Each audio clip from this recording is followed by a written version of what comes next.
ఆర్యుల నాగరికత bits part 1. భారతదేశానికి మొట్టమొదటగా వలస వచ్చిన విదేశీయులు ఎవరు?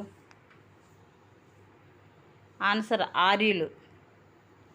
ఆర్యులు వాయువ్య భారతదేశంలోని ఏ కనుమల నుండి భారతదేశంలోనికి వచ్చారు? ఆన్సర్ ఖైబర్ బొలాన్. ఆర్యుల కాలానికి సంబంధించిన ఆధారాలు ఏవి? ఆన్సర్ వేదాలు. వేదం అనగా ఏమిటి? ఆన్సర్ జ్ఞానము. వేద అనే శబ్దం ఏ ధాతు నుండి ఉత్పన్నమైనది? ఆన్సర్ విద్ అనే ధాతువు నుండి ఉత్పన్నమైనది. విద్ అనగా అర్థం ఏమిటి? ఆన్సర్ గ్రహించడం.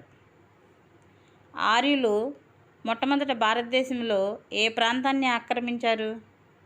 ఆన్సర్ సప్త సింధు ప్రాంతాన్ని ఆక్రమించారు. వేదాలలో వివిధ దేవతలను స్తుతిస్తూ పాడిన స్తోత్రాల సంకలనాలను ఏమంటారు? ఆన్సర్ వేద సంహితలు అంటారు. సంస్కృతం నుండి పుట్టిన భాషలు ఏవి? లేక ఇండో యూరోపియన్ కుటుంబానికి చెందిన భాషలు ఏవి? ఆన్సర్ పంజాబీ, హిందీ, మరాఠీ, బెంగాలీ. ఆర్య తెగల మధ్య జరిగిన అతి ముఖ్యమైన యుద్ధం ఏది? ఆన్సర్ దశరాజ్ఞ యుద్ధం లేక 10 మంది రాజుల యుద్ధం. ఆర్యుల ప్రధాన జంతువు ఏది? ఆన్సర్ గోవు. ఋగ్వేద లేదా తొలివేద కాలం ఏది?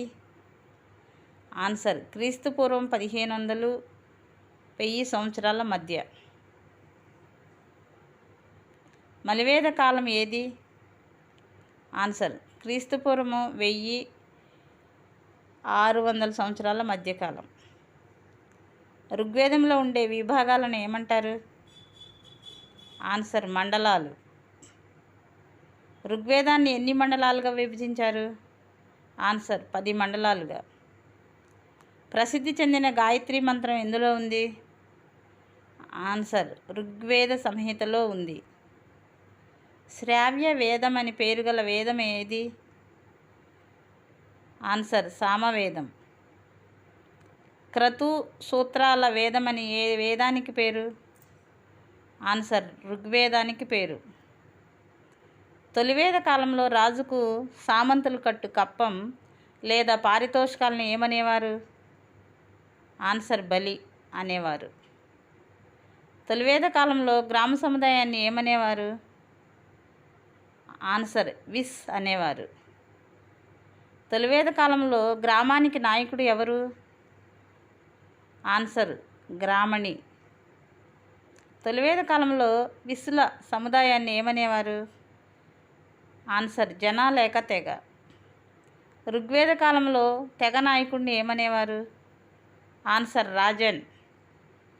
రాజుకు సర్వోన్నత అధికారాన్ని సంక్రమింపజేసే యజ్ఞాన్ని ఏమంటారు? ఆన్సర్ రాజసూయ యాగం అంటారు. గానం చేయడానికి వీలుగా స్తోత్రాలు ఏ వేదంలో స్వరకల్పన చేయబడ్డాయి? ఆన్సర్ సామవేదంలో. ఈ వీడియో మీకు నచ్చినట్లయితే సబ్స్క్రైబ్ చేయండి.